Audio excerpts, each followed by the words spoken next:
அதாவது பார்த்திங்கன்னா மழை வெள்ளம் வந்து 3 நாளைக்கு மேலே ஆகுது. மற்ற இடத்துல ஃபுல்லாகவே தண்ணி வடிய ஆரம்பிச்சிட்டு, நம்ம கீரையும் முள்ளங்கியும் வச்சுருந்த இடம் இது. இங்கே தண்ணி இன்னும் வடியலை. காரணம், களை செடிகள் நிறைய வளர்ந்துட்டு இதை வெட்டி விட வேண்டாம். ஏன்னா இதில் நம்ம நெல் நடவு பண்ண போகிறோம்.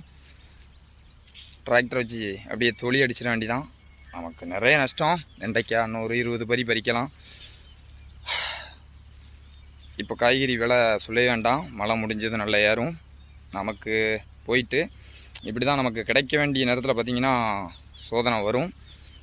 காய்ச்சல் தலைவலி வர மாதிரியாக பார்த்திங்கன்னா பல பிரச்சனைகள் வரதான் செய்யும். நமக்கும் வரும், விவசாயத்துலேயும் வரும்.